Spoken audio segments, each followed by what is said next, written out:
Yeshut Marat Rabotai, la bénédiction d'Hachem, je souhaite à vous tous bonne soirée, une bonne fête de Pessah. Yeshut Harabadon, Tzadik Rabbi Raphaël Pinto, Rabbi là,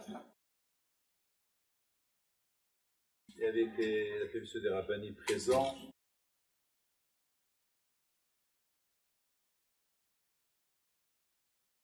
Le monde est plein de surprises.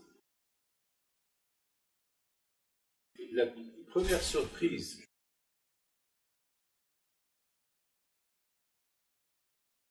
que le monde a vue, c'était Adam Arishon.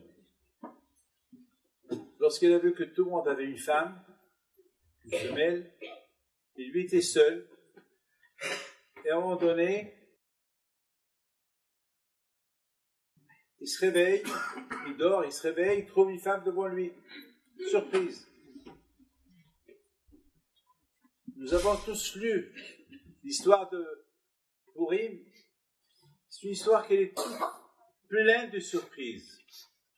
Un roi qui tue sa femme, Achashverosh qui tue sa femme, Vashti. Il prend une femme, une surprise. On n'a jamais entendu quelqu'un qui fait une fête de 180 jours et sa femme, la reine, elle fait une fête, elle aussi, et soudainement, il la tue. C'était dans tous les journaux, dans tous les médias, le roi Achashverosh, celui qui aimait sa femme, il l'a tué. Il l'a tué. Surprise. Si vous lisez un peu l'histoire de Purim, elle est pleine de surprises. On dirait que on ne peut pas dire qu'il y avait là-bas des coïncidences. Par exemple, on va sauter un peu l'histoire. On va voir comment Haman, il a décidé de pendre Mordechai et il va chez le roi pour lui demander la permission de le pendre. Et qu'est-ce qui se passe? Surprise. Achashverosh, il dit à Haman,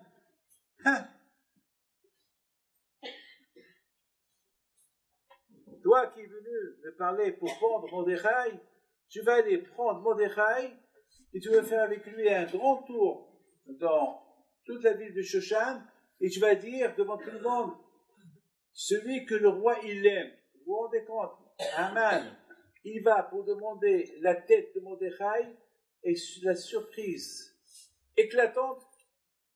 Qu'est-ce qu'il reçoit comme message?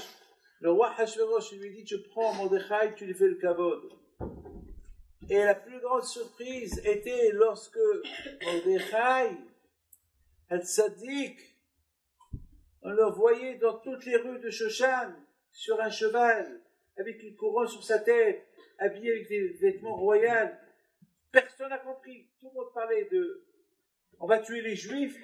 Et voilà maintenant on voit Mordechai, le Juif, au Mordechai Yehudi, il est avec tout le kavod. Et qui lui fait le kavod? Haman. Mais c'était la surprise totale que aucun ne pouvait imaginer y croire. Et bien sûr, le soir là-bas, la plus grande surprise c'est que ce soir là-bas, ça a été décidé que Haman il devait être pendu. Et c'est pas fini. Il y a une autre surprise éclatante, laquelle c'était lorsque on a vu Venahafochu, tout à fait le contraire. Vous savez, j'ai vu dans un livre qui dit, c'est quoi Purim? Purim, c'est du verbe pour. Pour, ça veut dire un jeu. Le loto. Purim, c'est le goral. Un sort, un tirage au sort. Un tirage au sort, c'est la surprise. Une fois, j'ai vu mes deux filles jouer le backgammon. Le backgammon, ils jouaient les deux. Et j'ai vu une de mes filles, chaque fois, il dit Herbe et Pido. Elle, chaque fois, elle disait Herbe et Pido, il y avait le 6. Et vous voyez le 2, il y avait le 2. C'est ça que j'ai dit. Je ne sais pas vous dire qui elle dit. Mais au lieu d'appeler Rabbi Pido pour le jeu du backgammon, appelez-le pour autre chose. Pour dire, c'est ce qu'on appelle, c'est la chance. Le loto. Celui qui joue au loto, il ne sait pas qu'il va gagner. En général, toujours on pense qu'on va perdre. Ou bien ceux qui pensent qu'ils vont gagner. Mais à la fin, ils vont voir le numéro, oh, j'ai perdu, oh, j'ai gagné. Mais c'est une surprise. Celui qui gagne le loto, celui qui gagne la loterie, c'est une surprise. Ah ben justement, toute la fête de Purim, c'est des surprises. Mes amis, la plus grande surprise pour moi dans cette belle histoire de Purim, c'est qu'est-ce que j'apprends de toute cette histoire-là? C'est que j'apprends que Mordechai HaTzadik, l'histoire est terminée après le grand miracle qu'il y a eu, que Hachem nous a protégés de Haman, et Baruch Hashem, la Gezerah qui était sur les pays d'Israël a été annulée. C'est écrit au Mordechai Ratsui Lerovehav. Et Mordechai était aimé par la majorité des rabbins. Alors, mais pour moi, c'est une surprise pour moi. Comment Mordechai, c'est grâce à lui que tout le monde, tous les Juifs y vivent. S'il n'y avait pas Mordechai, Haman, il aurait tué tous les Juifs, ou pas? Et là, qu'est-ce qu'on lit? On lit que la plupart des gens, beaucoup des rabbins, ils sont avec lui, mais une partie des rabbins, ils ne sont pas avec lui. Pour moi, c'est la plus grande surprise, des surprises, que quand même, Mordechai, c'est grâce à lui que vous êtes là. C'est grâce à lui, s'il n'y avait pas Mordechai, il n'y aura plus aucun juif dans le monde. Et là, il y a certains qui l'ont quitté. Mais quand même, mes amis, on termine cette histoire avec une leçon à apprendre. Et la vie, elle est pleine de surprises. Vous savez, il y a des bonnes surprises, il y a des mauvaises surprises. Il faut toujours savoir ça. Il y a des bonnes surprises, il y a des mauvaises surprises. Mais il faut toujours prier à Kadosh Baruch Hu qu'il n'y a que des bonnes surprises. Il faut toujours prier à Kadosh Baruch Hu qu'il n'y a que des bonnes surprises. Et pas de mauvaises surprises. Vous savez, à Purim, tout le monde se déguise. On se déguise. Mais dans ce déguisement, c'est du faux. En Israël, il y a des enfants qui se déguisent. Le grand rabbin d'Israël. Il y a ceux qui se déguisent en docteur. Il y a ceux qui se déguisent. Il y a ce qu'on appelle des déguisements. On se déguise. Mais il faut savoir une chose. Le déguisement, ça ne veut pas dire que c'est toi, la personne. Le déguisement, ça veut dire, je vous pardonner que cette année, j'ai eu 2 surprises. 2 personnes que je ne pouvais pas imaginer qu'ils étaient ce qu'ils étaient. Je ne pouvais pas imaginer. Il y a un qui s'est tellement bien déguisé. Alors, il a pris une feuille. Il m'a dit, Rabbi David, qui suis-je? Alors, à moi de savoir qui il est. Je sais qu'il n'est pas ce qu'il est. Il doit être ce qu'il est, mais il est faux. Alors qui? Je lui parle. Je parle pas. J'ai appris une leçon. La leçon que j'ai appris, que le déguisement, c'est du faux. Il faut que la personne, elle soit lui-même. Il faut que la personne, elle soit lui-même. Ça ne veut pas dire, vous savez, ce qu'on est, on est. Il y a beaucoup de fois, on se déguise. On devient ce qu'on n'est pas. Vous comprenez? Là, ce n'est pas des surprises. Il y a ce qu'on appelle... La Torah nous raconte l'histoire de Mordechai et Esther, et l'histoire de Purim. C'est une histoire pleine de surprises. Ça veut dire que quand je peux ne faire que des bonnes surprises, Beaucoup de fois, on voit des mauvaises surprises. Mais si tu fais une bonne teshuva, si tu chantes, parce que s'il y a des mauvaises surprises, c'est parce que toi aussi, tu fais des surprises mauvaises à Akadosh Baruch Hu. C'est ça qu'Akadosh Baruch Hu nous a créé à son image. Vous avez compris ce que je vous dis? Le bon Dieu nous a créé à son image. Donc on doit être juste. Mais qu'est-ce qu'on fait? On se déguise. On se déguise. On n'est pas ce qu'on est. Alors, c'est faux. On est. Akadosh Baruch Hu nous a créé comme qu'on doit l'être. Mais nous, on devient ce qu'on ne doit pas être. Et là c'est très grave. C'est très grave. Et justement, mes amis, il faut que la personne ait ce travail pour qu'elle soit bien. C'est vrai, la vie, elle est pleine de surprises. Il ne faut pas hasfi shalom. Moi, je suis en train de lier la surprise et la tahtoum, c'est le déguisement. Ça veut dire que le déguisement, c'est que tu es ce que tu n'es pas. tu te déguises en docteur, tu te déguises en rabbin, tu te déguises, je sais pas, en un chasseur, en pilote, en policier. Mais au fait, tu sais bien que tu n'es ni pilote, ni rabbin, ni ceci, ni cela. Tu es ce que tu es. Tu es ce que... Et justement, mes amis, c'est ça, le limoud.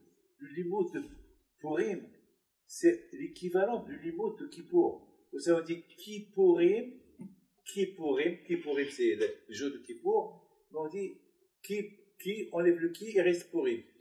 On colle Kippourim comme Kippour. C'est quoi? C'est-à-dire, à Kippour aussi, on se déguise. À Kippour, on se déguise, et à Purim, on se déguise. À Purim, on se déguise parce que c'est Purim. C'est parce que toute la fête de Purim, c'était un déguisement. Toute la fête de Purim, c'était plein de surprises. Alors, je suis surprise. Voilà, je me déguise, je m'habille. Une fois, on a fait une surprise à mon père, à la Vachalon. Une fois, mon frère, il a voulu rigoler et il s'est déguisé en rabbin. Et ma mère, elle aussi, elle s'est déguisée en une femme. Et puis, nous, on est venu chez papa, on lui a dit, papa, il y a un grand rabbin qui est venu, il y a même une autre femme qui est là.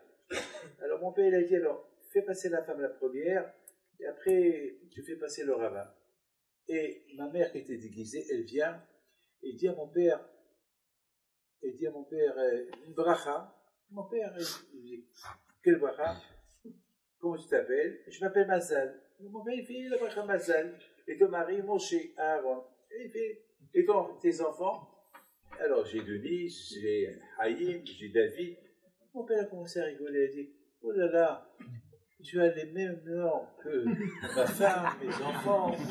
Et mon père, là, Shalom, il a pris les paroles de ma mère comme si c'était pas de rigolade. Et surprise, il lui dit, Moshe, c'est moi.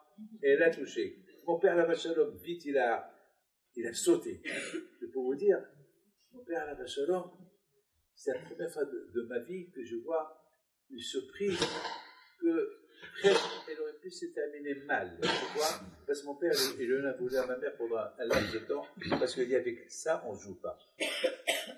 Avec ça, on ne joue pas. On ne joue pas avec. Il y a un déguisement, il y a des surprises, mais il faut faire attention. Les amis, la fête de Purim, tout est permis. On se déguise. Et on fait des surprises avec le déguisement, parce que beaucoup de fois, on ne sait pas avec qui on a affaire. Pas si c'est un déguisement, c'est Purim. Mais il faut savoir aussi que pour aussi, avant qu'on vienne à la synagogue, habillé en blanc, en Israël, presque tout le monde est habillé en djellaba blanche, tout le monde est habillé en blanc, donc tout le monde est des malachim. Et c'est vrai, à Kippour, il y a ce qu'on appelle, presque toujours après Moussaf, on essaie de se comparaître aux malachim, et à la fin on dit que nous on est mieux que des malachim. Comme les malachim ils sont habillés en blanc, ils sont kadosh, ils ne mangent pas, etc. Alors nous aussi on est mieux qu'eux. Mais très bien, tu es habillé en blanc, tout ça. Mais est-ce que ce n'est pas un déguisement tout ça? On va voir le soir. Parce que beaucoup de fois, ce qu'on est à Kippour, on n'est plus le lendemain. Donc c'est comme pour Purim. À Kippour, on est comme des gens, des saints, des tzadikim. Et le lendemain, et voilà, le lendemain, on est des autres. Donc c'était un vrai déguisement. Et c'est vrai, vous savez que dans le ciel, écoutez bien ce que je vous dis, dans le ciel, ils sont très très surpris dans le ciel, lorsqu'ils nous voient d'une manière extraordinaire. Dans le ciel, je parle dans le ciel, ils voient qu'à Kippour, on est habillé en blanc, et on prie, et on jeûne, on est debout, et on fait Vaya'avo, et ça crie. Dans le ciel, ils sont surpris, mais attends, mais celui-là, je le vois le Shabbat fumer, celui-là, je le vois manger du porc, celui-là, il fait ceci, celui-là, il fait cela. Ça, dans le ciel, ils sont très, très surpris. Mais mes amis, il faut savoir une chose. Dans le ciel,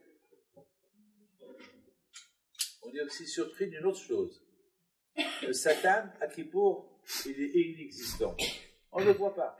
Écoutez bien ce que je vous dis. On ne le voit pas. Pourquoi? Parce que même le Satan, il a peur de nous. On est tous habillés en blanc. Et le problème, c'est le lendemain. Comment le lendemain, comment on se comporte le lendemain? Eh bien, si le lendemain se comporte comme hier à Kippour, c'est vraiment la vraie surprise. Les malachim, ils disent, oh là là, celui-là, il a changé de l'année dernière cette année. Mais si le lendemain, on redevient à ce qu'on était avant, c'est un problème. Les amis, à Purim, ça c'est quelque chose que, grâce à Dieu, je dis merci à Kadosh Baruch Hu, c'est quelque chose que j'ai pensé. Et j'espère que vous allez aimer ce que je vais vous dire. Je me suis posé une question à Purim. Pourquoi on se déguise? Pourquoi on se déguise? Alors, tout à l'heure, on a dit que le déguisement, c'est une sorte de joie. Ça veut dire qu'on fait des surprises, parce que tout à fait de Purim, c'est des surprises. Alors, puisque tout à fait de Purim, c'est des surprises jusqu'à la fin, alors on dit nous aussi, à Purim, on fait des surprises, on se déguise, etc. Et on rigole. Et moi, j'ai pensé autre chose. Pourquoi Hachamim, il vient nous dire que Kippour, c'est comme Purim? Kippour, c'est comme Purim, c'est qu'il y a quelque chose caché.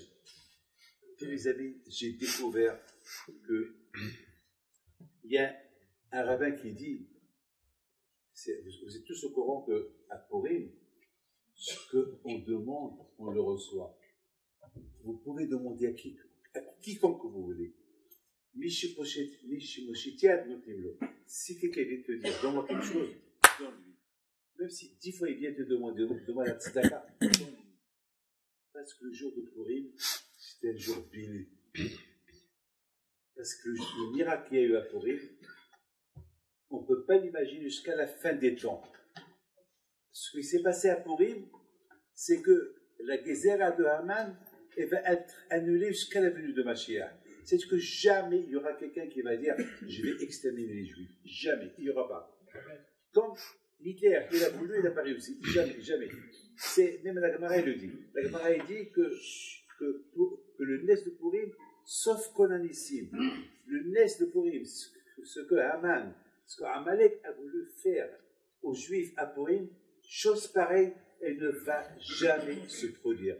Alors mes amis, le jour de Purim, c'est comme Kippour. C'est grave ce que je vous dis. Vous allez m'écouter. Le Kippour, on dit que c'est le jour le plus saint du monde. Kippour, c'est le jour le plus saint. Le jour de Kippour, je me rappelle, j'étais allé à l'Yeshiva, lorsqu'on faisait Bayaravo. Ce jour de Kippour, Hachem nous pardonne. Le jour de Kippour lui-même, il est saint. Écoutez bien. Très bien. Le jour de Kippour, il est saint. Alors pourquoi Purim? Mais Purim, on mange, on dort, on s'éclate, on boit. Tu vas me dire que Purim, c'est comme Kippour. À Kippour, on est comme des malachim. Purim, on est comme des malachim. Non, on se saoule, on est par terre, on rigole, on touche à l'argent, on fume. Mais à Kippour, c'est le contraire. C'est quoi? Écoutez ce que je vais vous dire. Pourquoi je suis arrivé à vous dire que Kippour, c'est comme Purim?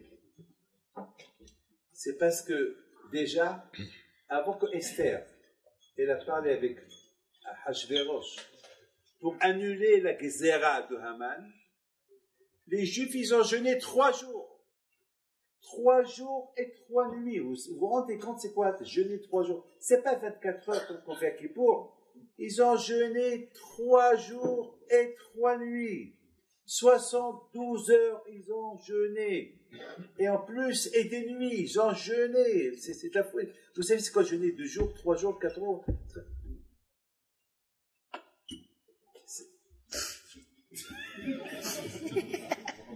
Vous imaginez, c'est quoi jeûner 3 jours? C'est pas facile de jeûner 3 jours. Jeûner 3 jours.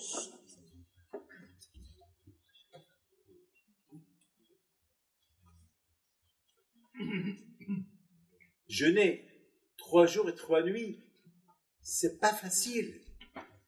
Donc ça veut dire que les Juifs, et en plus vous savez quel jour ils ont jeûné?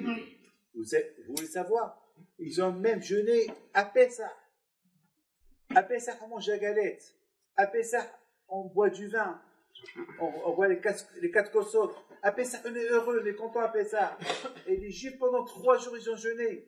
Ils ont rendu ces 3 jours-là de jeûne, et ils l'ont rendu aussi saint que le jour de Kippour. À Kippour, le Satan, il se sauve, oui ou pas?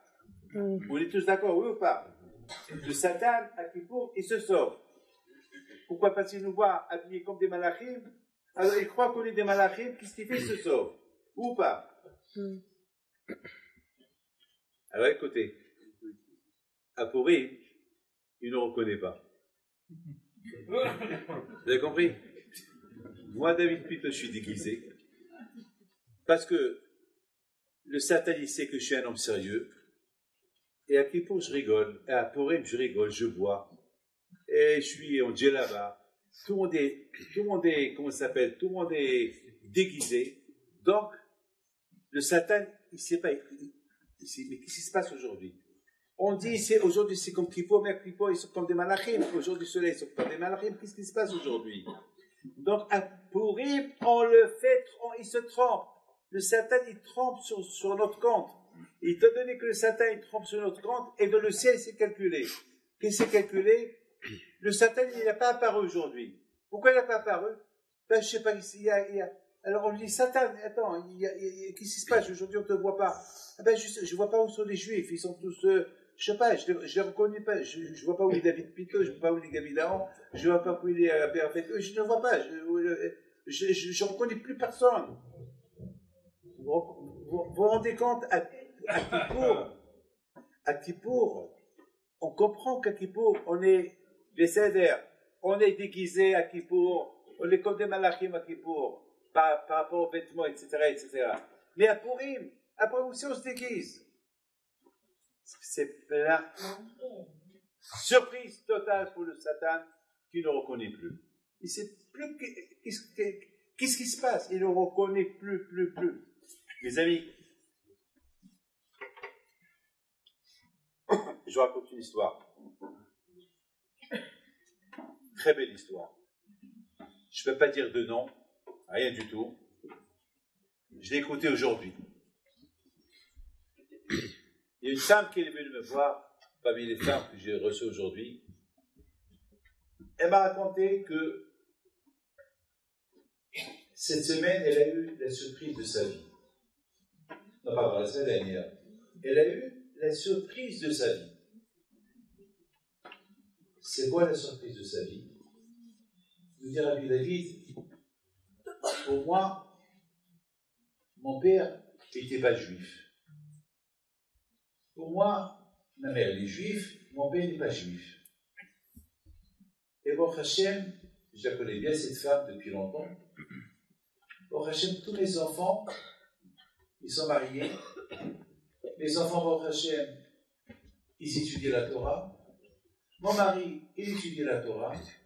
Mais pour moi, ma mère, elle est juive, mais mon père, il n'est pas juif. Et voilà la grande surprise que j'ai eue. C'est que on a rencontré quelqu'un la semaine dernière, il nous a dit que lui, il connaît un vieux monsieur qui connaît son père. J'ai oublié de vous dire, entre-temps, le père de cette femme-là, il est décédé. Et bien sûr, pour tout le monde, il n'est pas juif. Lui aussi, il ne savait pas qu'il était juif. Lui aussi, pour lui, il n'est pas juif. Et voilà, maintenant, cette semaine, la semaine dernière, il se passe que quelqu'un, il vient raconter qu'il a assisté, c'est un monsieur qui est très vieux, il a assisté à la Brit Mila de son père. Alors, elle lui dit, attends, mon père n'est pas juif. Mais si ton père, il a fait la Brit Mila, j'ai assisté, c'est que ta mère, c'est que la mère de ton père, elle a donné son fils en adoption, donc personne ne sait que ton père est juif. Ils ont commencé à faire des recherches déjà depuis la semaine dernière, et il s'avère à 99% que son père, que elle croyait, j'ai oublié de vous dire, et voilà, lorsque la femme qui m'a raconté l'histoire aujourd'hui, elle la raconte à sa mère lui dit, tu sais ma fille, j'ai jamais voulu te dire, mais tu sais que ton père était circoncis. Mais maman, pourquoi tu ne l'as pas dit? Ben, je sais pas, j'ai pas voulu te le dire. Alors, ça veut dire que mon père, il est juif. Et d'après les renseignements que je suis en train de vous dire, 99% après les recherches, ils étaient faits plénières, eh ben, son père, qu'on croyait jusqu'à maintenant, il n'était pas juif, eh ben, il est juif. La grande surprise de cette femme-là. Alors, j'ai dit à cette femme aujourd'hui, alors ça veut dire que ton père, il n'est pas goy, il est juif. Alors. Il dit oui, et malheureusement, jusqu'à maintenant, on ne savait pas. Bah, c'est ce qu'on appelle la bonne surprise. Baruch Hashem, cette femme-là, elle, ses enfants, même qu'ils sont tous des rabbins, même qu'ils sont tous bien mariés, Baruch Hashem, moi-même aujourd'hui, ils ont une grande surprise. Cette femme, elle m'a quitté. J'ai commencé à penser quelque chose. Quelle est la raison que cette femme-là, que jusqu'à maintenant il croyait que son père n'était pas juif, elle vient d'apprendre qu'elle est juive, elle a eu la chance que tous ses enfants, ils sont des Bnei Torah. Tous ses enfants, ils sont des Bnei Torah. Ils sont tous religieux, mariés avec des rabbins, et tous. Qu'est-ce qu'elle a eu? Une femme qu'elle a cru dans sa tête, elle s'appelle, admettons, elle s'appelle Esther Bat Abraham Avinu. Maintenant, c'est plus Bat Abraham Avinu, c'est Esther Bat Moshe. Comment vous comprenez ça? Et en plus, ses enfants, avec les amis de là, à part une surprise pour elle, c'est une très bonne surprise pour toute la famille de cette madame que j'ai vue aujourd'hui. Mais la chose la plus grande, c'est la plus grande surprise, c'est ses enfants, mais ils sont tous des Bnei Torah. Mais comment on peut expliquer ça? Mes amis, il faut savoir une chose. La Torah, ce n'est pas un héritage. C'est pas parce que mon père, il était Rabbi Moshe Pinto, Moshe Aaron Pinto. C'est pas parce que Rabbi Haïm Pinto était mon grand-père. C'est pas parce que mon arrière-grand-père était Rabbi Haïm Pinto le grand. C'est pas parce que je viens de descendre de Sadikim que par rapport à eux, moi, je dois être comme eux. C'est pas vrai. C'est pas vrai. Dans le ciel, on juge qu'est-ce que toi tu es. On s'en fout si ton père est rabbin. On s'en fout si ton grand-père est rabbin. On s'en fout si ton arrière-grand-père est rabbin. Qu'est-ce que toi tu es? Qu'est-ce que toi tu es? Parce que tes grands-parents, dans l'autre monde, ils seront fiers de toi. Si toi tu suis leur exemple, de l'autre côté, ils vont être dégoûtés, loin de toi, si dans l'autre monde tu ne te comportes pas comme eux. Mes amis, la plus grande surprise des surprises, c'est que nous, dans ce monde-là, on se compte avec le Sahara, et malgré tout, aujourd'hui, j'ai vu des jeunes, des jeunes, il y a un jeune, je peux pas, il y a un jeune, je voulais le prendre, l'embrasser, il dit, Rabbi David, j'ai 15 ans, j'ai un grand Sahara, et je dois me battre avec ce Sahara, fais-moi une bracha. Je dis, Hachem, regarde ton peuple, regarde tes enfants, c'est un beau garçon. Bien sûr que c'est un beau garçon, bien sûr que les filles de son âge, ils veulent parler avec lui, ils veulent discuter avec lui. Lui, il fait par tous les moyens pour se lever le matin à la prière, venir prier. Mais dans le ciel, c'est la grande surprise dans le ciel. C'est plein de surprises que dans le ciel, on nous voit comment on se comporte. Et dans le ciel, on se dégoûte de voir comment nous aussi on se comporte, ça ne se comporte pas bien. La vie, elle est pleine de surprises. Ou du côté bien, ou des bonnes surprises, ou bien aussi des mauvaises surprises. En règle générale, mais aussi au niveau spirituel, les bonnes surprises. Et lorsque on montre dans le ciel que même que nous, on habite dans ce monde avec le Sahara, et qu'il y a des tentations, et malgré tout, on les supporte. Et on les méprise dans le ciel, ils se disent, mais ceux-là, ils nous ont dépassés. Mais ceux-là, c'est extraordinaire. Mais regardez ce monsieur-là, regardez combien il est tenté. Regarde, c'est des surprises que dans le ciel, ça ne peut être qu'à notre avantage. Vous savez, mes amis, personne ne sait ce qui se passe là-haut. Personne n'est venu de là pour nous dire ce qui se passe. Là-haut, c'est un monde de pleine surprises. À l'époque, les disent, l'autre monde, c'est comme un monde à l'envers.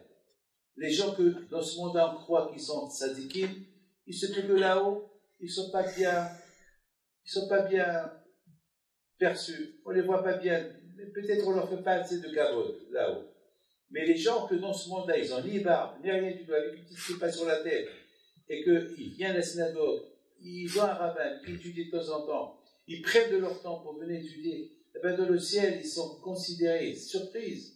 La Gemara dit qu'il y a un homme qui est mort, et qu'il a ressuscité, il s'appelle dit béni. Mon fils, qui t'a vu là-haut? Je dis, papa, c'est une surprise. Voilà ma Haïti, j'ai vu un monde à l'envers. Tu ne peux pas imaginer, papa, ce que j'ai vu là-haut. Qu'est-ce que tu as vu là-haut? Ben là-haut, j'ai vu que ceux qui sont importants dans ce monde-là, là-haut, ils ne sont pas très importants. Ceux qui, ici, dans ce monde-là, on ne leur donne pas assez d'importance, là-haut, ils sont très importants. Quelle surprise! Les amis,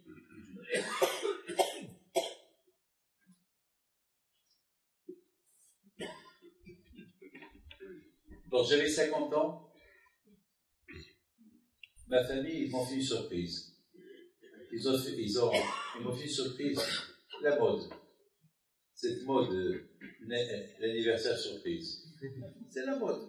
Et ce n'est pas d'aujourd'hui. C'est depuis, alors j'avais 50 ans, j'ai reçu les gens à Paris. Et puis, pendant 2 semaines, j'étais invité, soi-disant, à Khansat Sefador de quelqu'un, et je viens, et c'était le jour de mon, soi-disant, mon anniversaire, j'arrive, et je vois des têtes Reichstag. J'ai vu que je rêve, j'ai vu, déjà, ma femme m'a appelé 2 ou 3 fois ce jour là-bas, elle était à Lyon, et des gens qui m'appellent du Brésil, de l'Amérique, de tous les côtés. Et ça m'étonne pourquoi tout le monde t'appelle. Et donc, pour avoir de mes nouvelles, et le soir, je vois 200, 300 personnes, des gens, toutes les têtes, tous les gens que je ne pouvais pas imaginer. Ça, pour moi, c'était la surprise. Mais écoutez bien, mes amis, de la même façon, c'était une surprise de joie. Bien sûr, la Bretagne, la plus grande surprise. Et après 120 ans, lorsque tu arrives là-haut, et tu vois ce que tu ne mérites pas, on te le donne là-haut. Soit que tu dis, attends, messieurs, mais vous êtes trempés sur mon compte, mais je ne suis pas le David que vous connaissez. Attends, on va vous dire, par exemple, je prends un exemple, on va vous prendre à vous, on va vous dire, ben, vous avez fait ça, des mitzvot, vous avez construit des yeshivot, et vous savez que vous n'avez rien fait de tout ça, à peine que vous faites votre prière, et on va vous appeler monsieur le grand rabbin, ça va être une grande surprise pour vous. Vous n'allez rien comprendre. Soit qu'on va vous dire, ouais, selon ce que vous êtes et vous avez fait l'effort pour faire ces mitzvot que vous avez fait, vous savez quelqu'un qui travaille, un rabbin qui va étudier. Bon, il est rabbin, il connaît la vérité. Mais quelqu'un qui prend de son temps, quelqu'un qui gagne de l'argent, et quelqu'un qui fait du travail, et malgré tout, il prend un peu de son temps, il vient étudier, il fait albit, il fait charit, le matin, il fait un effort pour se laver les mains, il fait un effort pour faire ceci. Et dans le ciel, c'est calculé 1 milliard de fois plus que moi. Moi, j'ai grandi dans ça, mais d'autres n'ont pas grandi dans ça. Alors, ceux qui n'ont pas grandi dans où le cas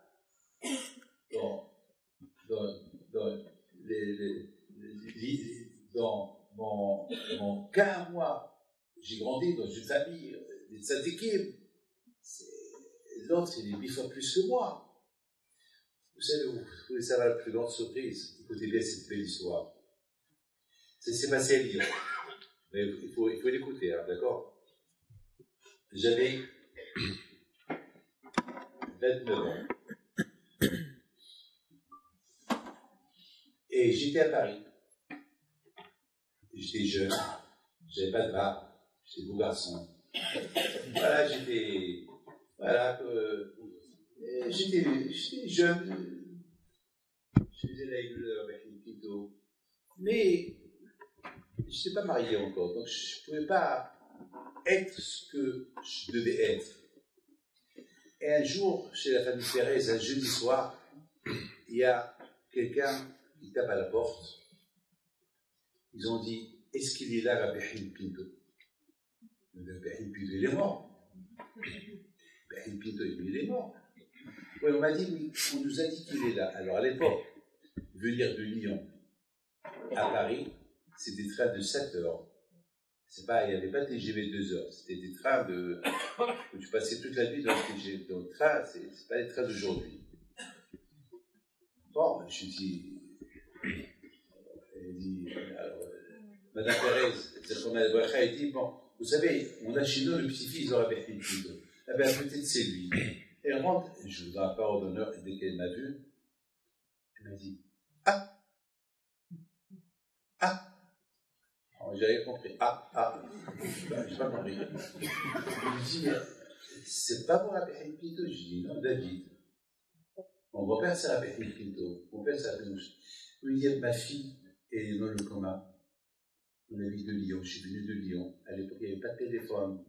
Il n'y avait pas, aujourd'hui, il y a le portable, il y a tout. À l'époque, il n'y avait rien du tout. Même, c'est pas, pour appeler quelqu'un, il fallait aller à la poste, il fallait, par exemple, moi, je me rappelle, beaucoup de fois, je voulais parler avec ma mère en Israël, je devais aller à la poste pour parler avec ma mère. Bon, je dis, alors, qu'est-ce que vous voulez, madame?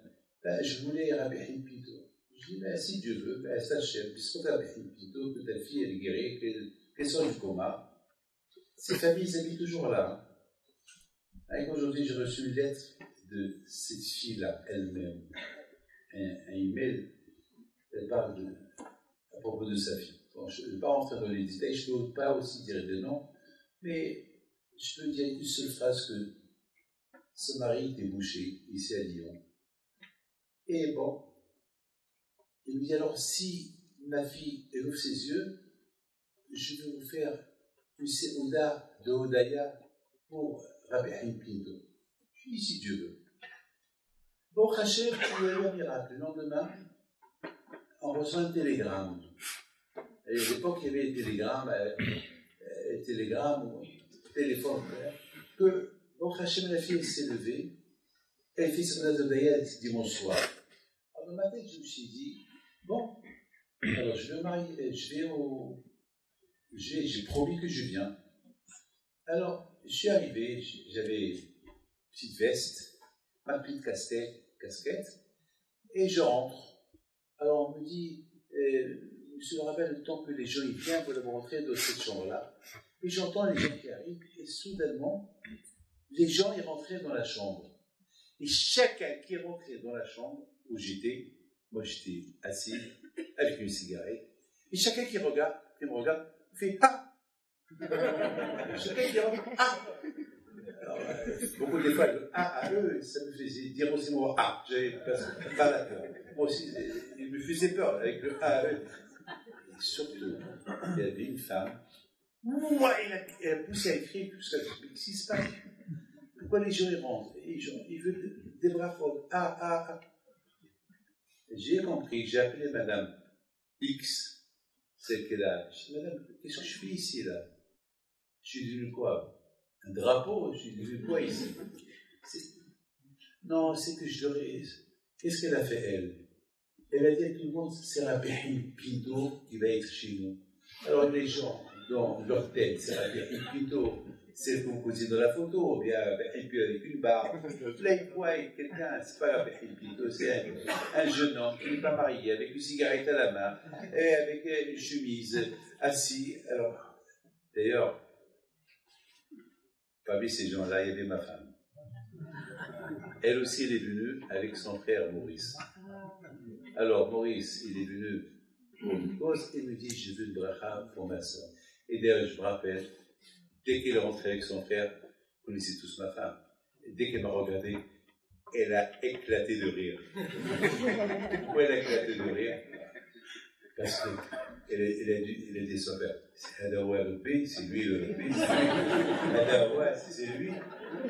Alors lui, ça a commencé à rigoler. Pour vous dire, la surprise que, cette surprise-là, plus tard, est devenue une réalité. Je me suis marié avec Viviane, et on est venu s'installer ici, et voilà, la surprise, enfin, au départ, ça a été une surprise pour tout le monde. Et puis, mes amis, il faut savoir une chose, et je répète encore, la plus grande surprise dans le ciel est lorsqu'on ne vous voit pas prier, on vous voit venir prier, on ne vous voit pas dans le ciel, que vous êtes dans une liste de ceux qui étudient la Torah, et on vous voit que vous venez. Alors ça fait une grande surprise là-haut. Ils ne comprennent pas. Waouh, on a celui-là, et encore, regardez. Les amis, la plus grande surprise des surprises dans l'histoire de Esther, c'est quoi? Les Juifs, lorsqu'ils ont vu toutes ces surprises que Hachem il leur a fait, des surprises de Vénavor, au lieu qu'il arrive ça, c'est le contraire qui est arrivé. Wow, des bonnes surprises, l'une après l'autre, et à la fin, la plus grande surprise, c'est les Juifs, ils ont accepté la Torah, Azevinishma, dans le ciel. Ils ont dit ça vaut la peine. Ça, que maintenant tous les Juifs, ils ont accepté sur eux la Torah, eh bien ça, c'est la chose la plus agréable qui peut exister. Et c'est la raison, mes amis, maintenant vous comprenez que lorsque Mashiach va venir, ça va être la plus grande surprise. Vous savez ce qu'il dit à Rabbi Bologine? Rabbi Bologine, une fois, il rentre chez sa femme. Il lui dit, ma chère femme, tu sais, lorsque Mashiach, quand est-ce qu'il va venir? Il dit, non, quand? Mais il lui dit, eh bien, il va venir par surprise. Par surprise. Tu es en train de cuisiner, tu es en train de faire un bouillon, et je vais rentrer, je vais dire, Rabbanit, ma chère, il est venu. Une fois, j'étais dans une voiture, et je voulais écouter un peu, il y avait un cours de la Mordechai Eliyahu, le grand rabbin d'Israël à la Vacha. Écoutez bien bête cette histoire.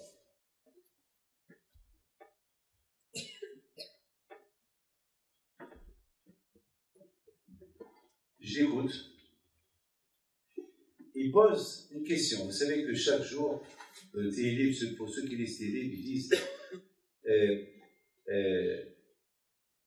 que lorsque Hachem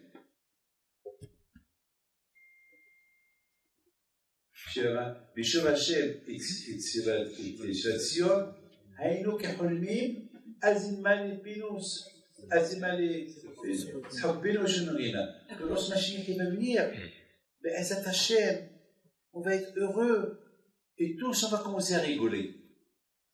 Tzhok pino, notre bouche, on va commencer à rigoler. Alors Rabbi Mordechai Eliyahu à la Vacha me pose une belle question. Il dit, rigoler sur quoi? À quoi il va avoir Bathan, il va avoir quelqu'un, un rigolo, quelqu'un qui va nous faire rire. C'est quoi? Le Mashiach, c'est du sérieux ou pas?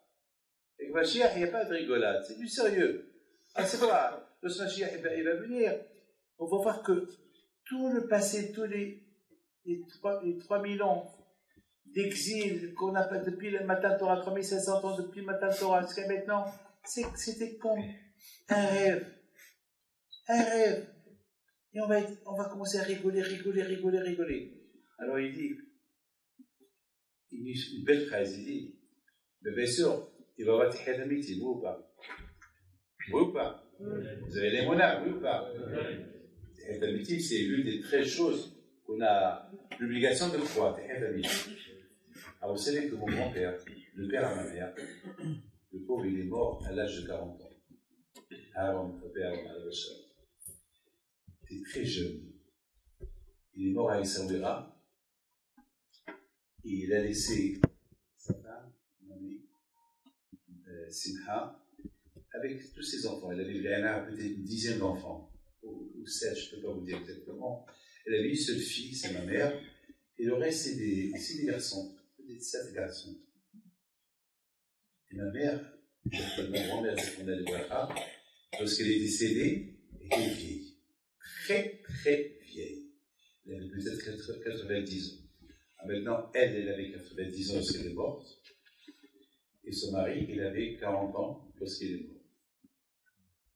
Avec Mashiach, il va venir. Ici, il va se passer. Mon grand-père va se lever le premier. Pourquoi? Parce qu'il est mort avant ma grand-mère. Donc, il va aller chercher sa femme. Il va commencer à appeler. Moha, Moha, Moha. Elle s'appelait Moha, Mama, Simi. Moha, Moha. Il va voir une vieille, petite de taille. Il lui dit Haron. Il va commencer à la regarder. Il va lui dire, toi, c'est toi, Moha? C'est toi, c'est toi? Oui, c'est moi. Elle va se lever sans les dents, sans rien. Qu'est-ce qui va se passer? Il va avoir travers. Il va se sauver. Alors, elle, il va trouver derrière lui. Il va dire, Haron, c'est moi ton mari. Haron. Je ne suis pas marié, je suis tombé. Et lui se sort. Comme ça, il explique à Mordechai, Hachem va créer une joie. Et c'est quoi la joie? C'est avec la joie de Tehat Amiti. On va avoir des enfants. Vous savez, que Dieu vous en préserve. Parfois, il y a des, comment ça s'appelle? Il y a des.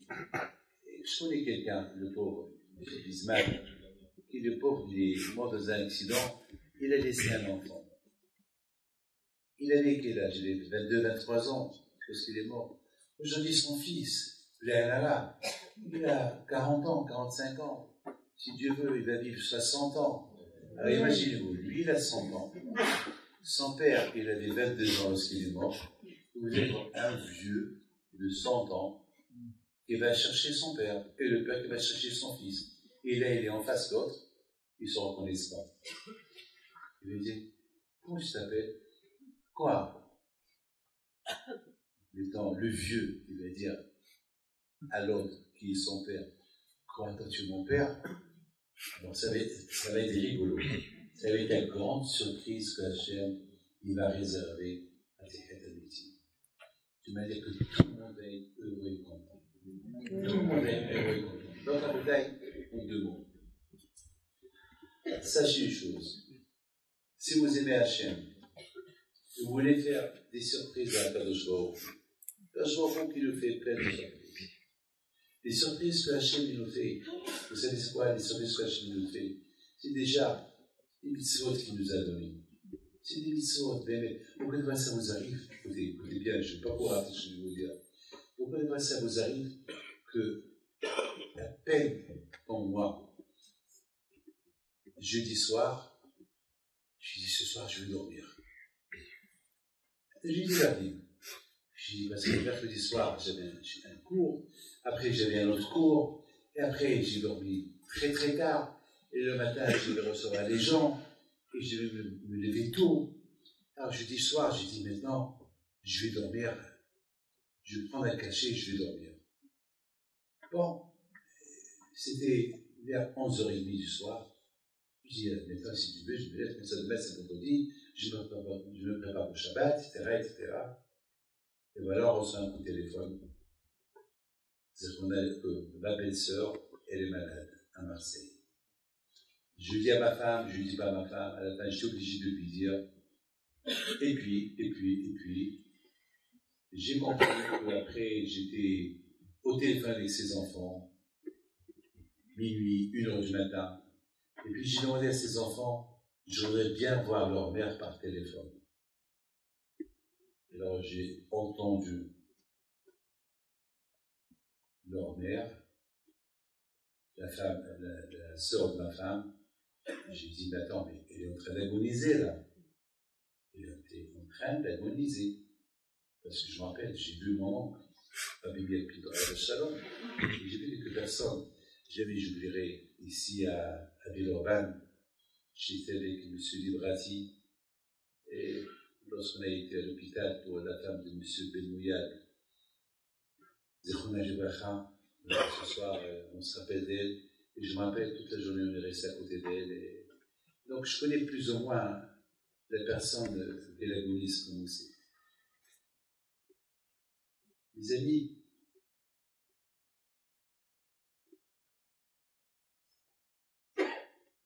je voulais partir dormir.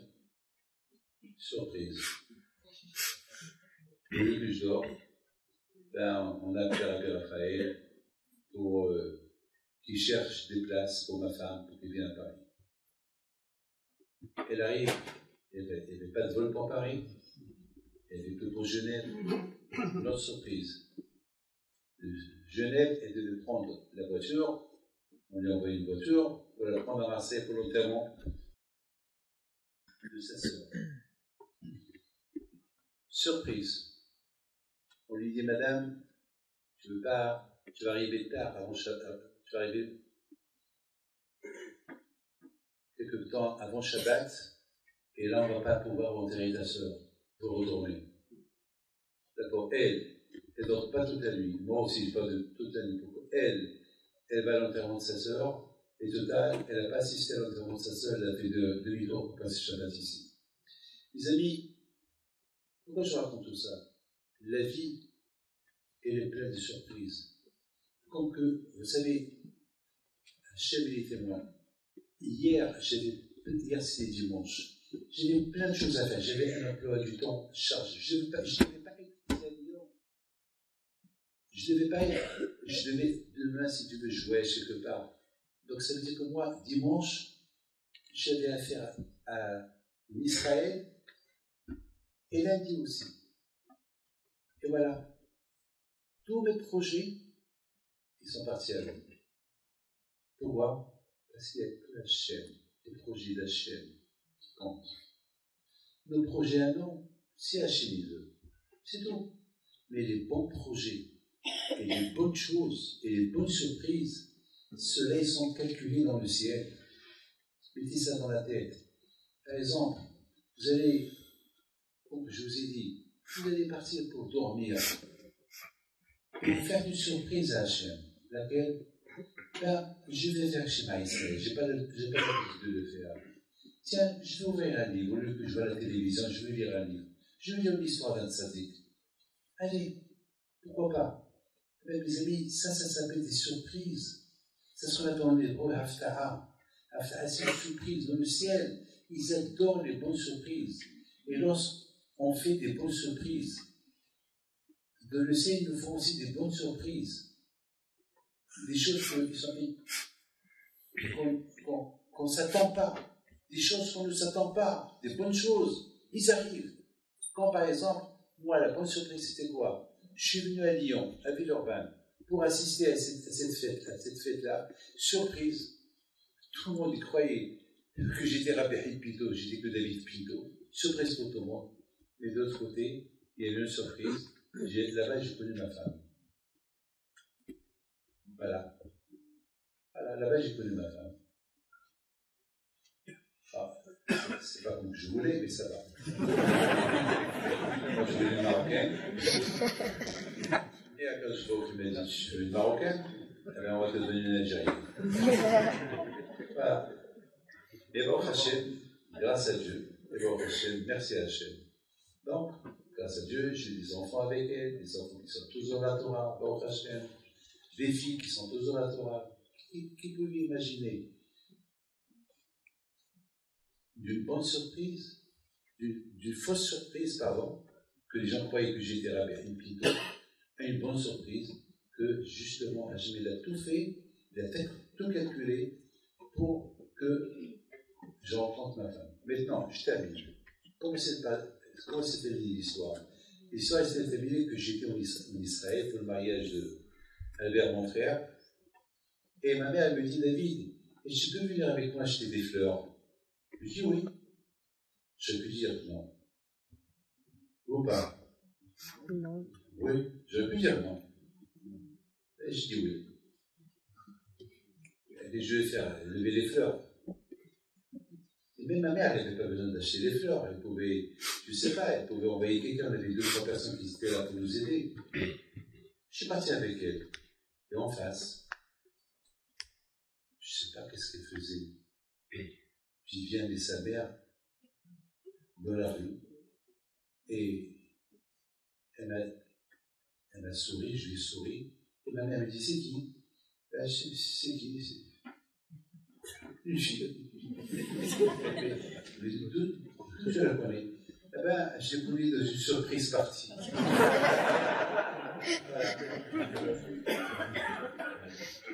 Alors là, il me dit, ben, on va l'inviter pour le mariage de ton frère. Je dis, non, mais je ne le connais pas.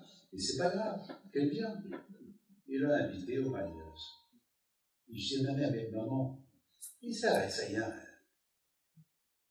Au mariage, ils vont l'inviter au Shabbat Hatan de mon frère. Alors là, je dis à ma mère, c'est quoi ça? Et c'est là que mon père, à la Shalom, il a vu.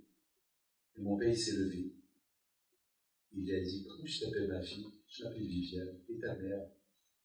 Voilà, sa mère est à côté. Vous imaginez? Mon père, il lui dit, tu sais que toi, tu es du Mazal de mon fils David? Attends, je ne connais même pas ses frères. Je ne les connais pas. Je ne connais pas ça. J'ai jamais entendu dans ma vie le nom Arfi. Je ne sais pas, je ne connais personne. Et là, un cas de jour, il a fait les choses. Les amis, la grande surprise était, même, je veux lui dire, c'est que dans ma tête, Viviane et sa mère, ils n'allaient pas venir au Shabbat Hatan parce qu'ils ne connaissent pas. On ne les connaît pas. Et ils sont venus. Dans ma tête, j'ai dit, oh, ils sont venus. Bon, j'ai rien dit. Ils sont venus. Regardez la bouteille, comment Akadosh Baruch Hu, merci à Hachem qu'elle est venue. Merci à Akadosh Baruch Hu pour toutes les bonnes surprises parties qu'on vit. Le matin, on se réveille. Quelle surprise qu'on est réveillé. Modé Anilvanecha. Le matin, on devait crier de joie. Modé, merci à Hachem qu'on est réveillé. Merci à Hachem qu'on voit. Merci à Hachem qu'on entend. Merci à Hachem qu'on marche. Merci à Hachem qu'on bouge. Le matin, on voit. Toute une vie, elle est pleine de surprises. Lorsqu'on dort et on se réveille, c'est la plus grande surprise. C'est pas du blabla. Il ne faut pas rendre la vie une habitude. Il ne faut pas rendre la vie une habitude. Ben, c'est l'habitude, c'est le soleil. La payer les Melachilisis, alors Shalom dit que l'habitude c'est Hachem. Elohim, c'est Teba. Lorsqu'on dit le mot Elohim, on dit le mot Dieu. Elohim, c'est la Gematria de Teba, la nature. La nature. Même dans la nature, il y a Hachem. Oui, le matin, tu vois le soleil. Ah, mais ce soleil aurait pu ne pas venir. Donc, c'est des surprises qu'on vit chaque seconde. Chaque seconde que tu respires, c'est une surprise. Chaque seconde que tu vois avec tes yeux, c'est une surprise. C'est un remerciement à Kadosh Baruch Hu. C'est un remerciement de Pamassa, un remerciement de tout, de chaque jour. Vous savez, il y a un homme, il me dit, Rabbi David, je lui dis, ça va? Il me dit, bon, Hachem, ça va. Je lui dis, qu'est-ce que tu as besoin? Il me dit, Rabbi David, j'ai besoin de rien, bon, Hachem. Je suis simplement venu pour te dire que il faut que je dise à quelqu'un, merci Hachem, j'ai tout, grâce à Dieu, je vis. Je ne suis pas milliardaire, je ne suis pas, mais j'ai tout, merci Hachem, merci. C'est tout. Dire merci, c'est une chose qui est extraordinaire. Reconnaître, à Kadosh Baruch Hu, reconnaître Hachem. Vous avez la patience d'écouter une belle histoire.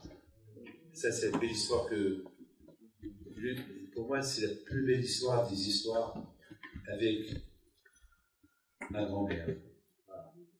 Ma grand-mère, Zechrona Libracha, la femme de Rabbi Haïm Pinto, Imam Soda. C'est une belle histoire que j'ai lue. Et Rabbi Michael, mon fils, m'a apporté un livre d'un rabbin qui s'appelle Bipinhas Nessas. Ce rabbin était un athénée, il est décédé, mais il a écrit quelques histoires sur des tzadikim. Il a écrit une histoire qu'il a vécue avec. Non, excusez-moi. Avec Rabbi Haïm Pinto, excusez-moi. Ça, c'est une autre histoire, vous m'excusez. Avec Rabbi Haïm Pinto, le mari de Imam Saouda, Rabbi Haïm Pinto de Casablanca. Il a dit qu'une fois, Rabbi Haïm Pinto, il est venu chez sa voisine. Rabbi Hippit, écoutez ce que je vais vous dire. Regardez les tzadikim. Mais j'ai honte de vous raconter cette histoire. J'ai honte même de vous dire que nous, on n'arrive pas à la cheville de nos grands-parents. Rabbi Hippit, que vous vénérez tous. Nous, on n'y a rien par rapport à ce que lui faisait. Nous, on a des bureaux, on a des chauffeurs, on a des voitures, on a une maison, on a tout. Rabbi Hippit, à la Shalom, il faisait tout à pied. Nous, lorsqu'on veut faire la tzedaka, on ne ramasse pas du manger chez les gens. Laisse Madame Zadel s'occuper des pauvres. C'est pas moi qui vais aller chez les pauvres leur prendre à manger. Malheureusement, c'est une erreur. Rabbi Hippit, le vendredi, il allait lui-même ramasser du manger pour les pauvres, le vendredi. Il prenait des gens avec lui et ramasse du manger. Alors l'histoire commence comme ça. Et une fois, Rabbi Hippit, il va chez cette femme-là, la voisine de Rabbi Pinhas Nessas. Et cette voisine dit, Rabbi Haïm, j'ai la coupa de tzedaka et les pleine. J'attends toujours que vous veniez la chercher, mais que vous êtes venu la chercher, je vous la donne, mais à une condition. Ma voisine, elle est paralysée depuis 1 an. À l'époque, quelqu'un qui est paralysé, aujourd'hui, il y a ce qu'on appelle la rééducation, aujourd'hui, on essaie par tous les moyens de guérir la personne. À l'époque, celui qui est paralysé, il reste paralysé. Celui qui a le diabète, il reste avec le diabète. Celui qui est aveugle, il reste aveugle. On peut alléger un peu les maladies. À l'époque, celui qui est malade, il est malade. On voit s'il y a le corona à l'époque, c'est fini. Rabbi Hippit, à la vachonne, il prend la coupa, il repose, il réfléchit. Il est où cette femme? Elle est là, en face. Rabbi Hippit rentre chez la femme. Le mari était là-bas, la femme allongée, elle ne bouge pas, paralysée. Rabbi Hippit la regarde. Il la regarde quelques minutes. Il ne part pas. Et après, soudainement, il pousse un cri, il lui dit en arabe, Boum! C'est-à-dire, non, lève-toi. Il répète 3 fois, lève-toi. Et la femme, elle se lève. Elle se réveille. Il dit, marche. Elle marche. Après, la femme, il lui dit, promettez-moi que je resterai toujours dans sa bonne santé. Elle dit, je te le promets, à la condition que tu fais ça et ça et ça. Ça, c'est l'histoire. Mais moi, je me suis posé une question. Écoutez bien. Pourquoi il a posé la coupa? Donc, cette femme, il lui a donné la coupa, il lui a dit, Rabbi, ça c'est la coupa que je devais vous donner, elle est remplie, elle est pleine. Voilà, je vous la donne, s'il vous plaît, maintenant, si vous pouvez rentrer avec moi. Pourquoi il pose la coupa? De là, mes amis, j'ai appris une leçon des tzadikim. Rabbi Hippit Shalom, il a dit dans sa tête, peut-être cette femme, elle m'a donné la coupa avec la condition que cette femme, elle se réveille. Ça veut dire que si elle ne se réveille pas, cette coupa, c'est du vol dans ma poche. Je ne dois pas la prendre. C'est ça les tzadikim. Pourquoi les tzadikim sont devenus les tzadikim? Vous croyez comme ça? Vous croyez, en voyant la télévision, ils sont devenus tzadikim? Vous croyez, en passant des nuits comme ça, en train de parler, discuter, manger, ils sont devenus tzadikim?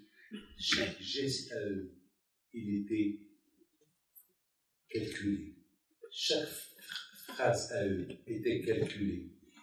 Et Rabbi Hippit pour lui, c'était une condition.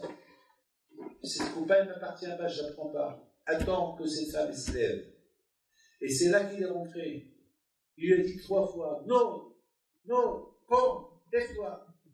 Une fois qu'il s'est levé, il a dit, maintenant, vous venez ma coupa. C'est comme ça, cette tzadikim.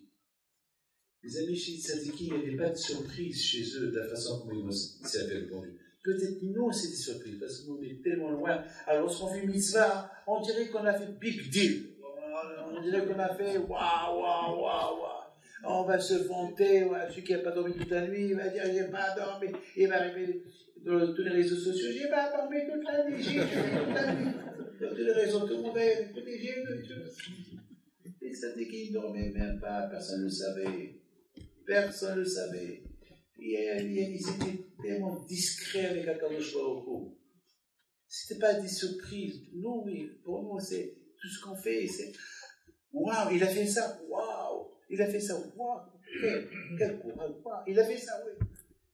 Et puis, les vrais tzadikim, ils étaient effacés devant Akadosh Baruch Hu. Leur service à Akadosh Baruch Hu d'une manière extraordinaire. Les amis, je voudrais simplement, vous allez tous vous lever.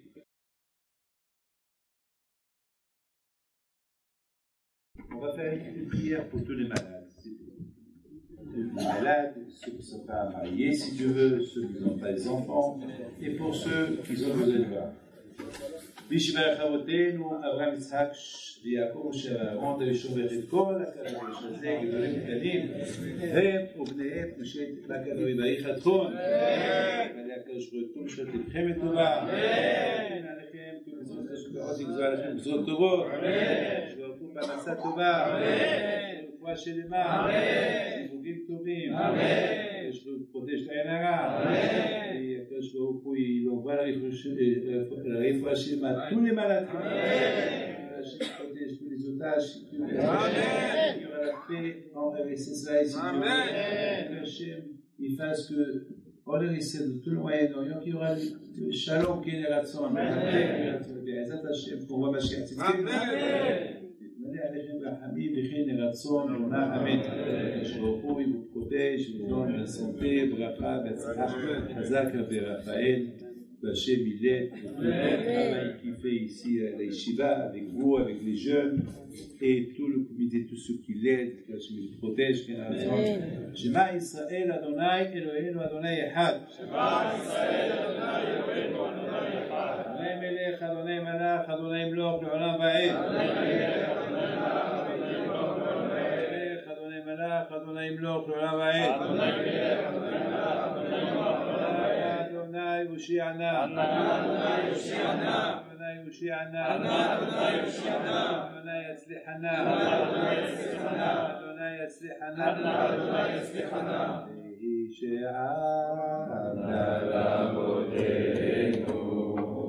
Yishe'ana Lavotenu Melanu, Shelo Echad Alenu Echad.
présence toujours à l'Aïshiva et toujours aux côtés de l'Aïshiva de la Berikito.